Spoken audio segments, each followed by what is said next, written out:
snare, tom.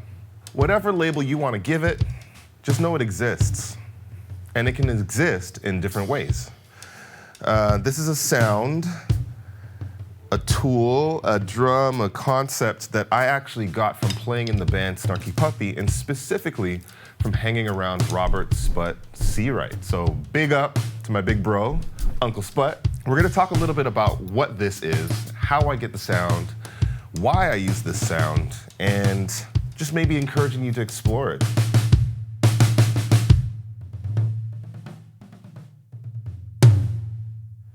What's going on here is I'm using a 14 by 7-inch snare drum. This specifically is a Yamaha Oak snare, silver sparkle.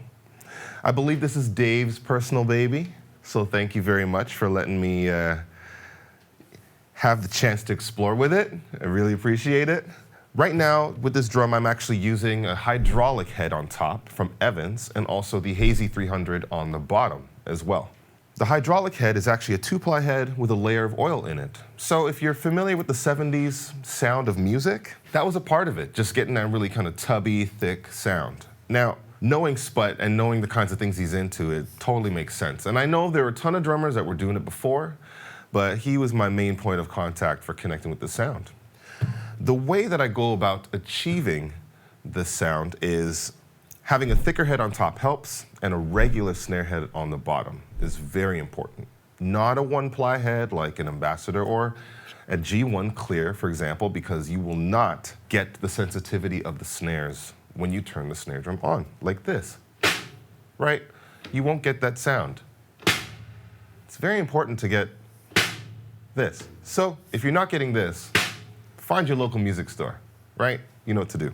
As far as the approach to tuning, I usually make sure I start with the drum head really, really loose and low. In fact, I can press my hand in the middle and see a bunch of creases.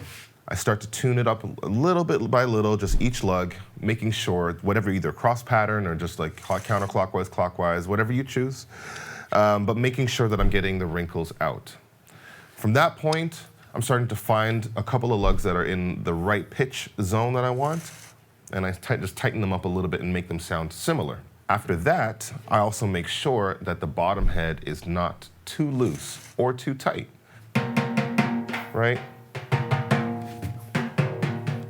It's kind of what I'm going for. And if I mute the bottom head, a little growly, right? I could probably work that out, but I think it sounds like a vibe for now. I find that if it's too loose, I can make the snare drum sound like a tom, but when I turn the snares on, it will sound less like a snare drum. If it's too tight, then I find that the response, the air response, or the actual sound frequency is just bouncing back at the drum. It'll feel weird when I hit the drum. So I'm trying to get something that feels good to lay my stick into, a pitch specifically that is lower than rack 2, higher than floor tom, of course, and that when I at least have it on, it's not going to have too much of an effect in terms of when I hit the rack 2. In context with the other toms, if I were to go down from rack 1 to 2 to the snare to the floor, with the main snare off, it sounds like this. And I'll actually play the main snare as well.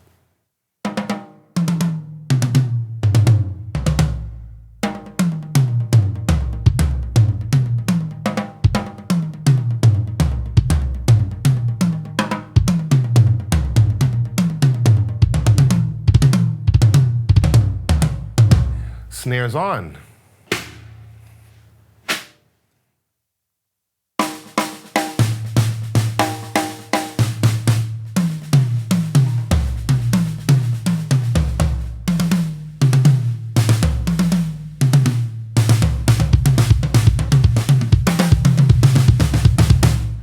So in the context of Snarky Puppy, having 2 snares minimum is really important. A lot of the songs that we do, we have what I like to call vibe changes, you know? If we have just any kind of vibe where it needs to kind of have that older 70s funk vibe, you know?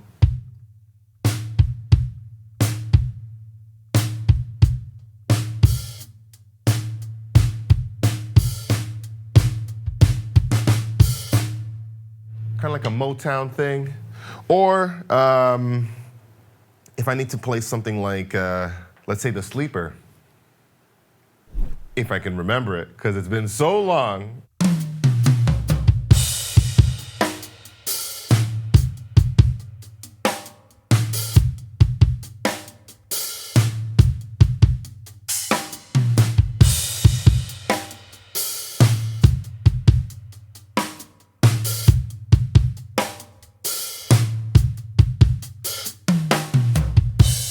Or even songs like this one, which you've never heard of before.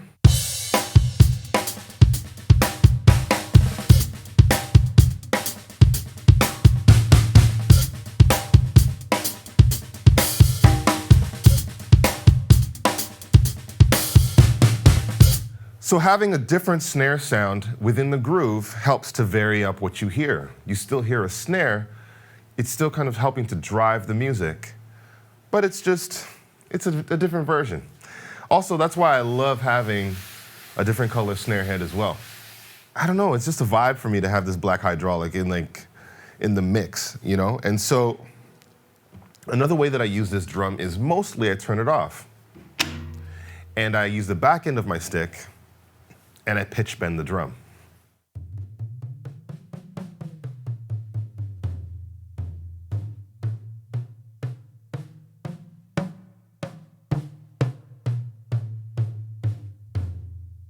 So for my setup, I decided to make this my own. Making it a unique part of my setup, having the option of a snare drum here on the right side, it isn't something that you see very often. Thanks to Sput, Robert Sput Searight, for the inspiration. And I would just say, if I inspired you, give it a whirl. You know, if the snare was off, as it mostly is, you wouldn't know that it was an actual snare drum. But at the end of the day, you want to have a setup that's comfortable for you. You want to have access to sounds that are comfortable for you.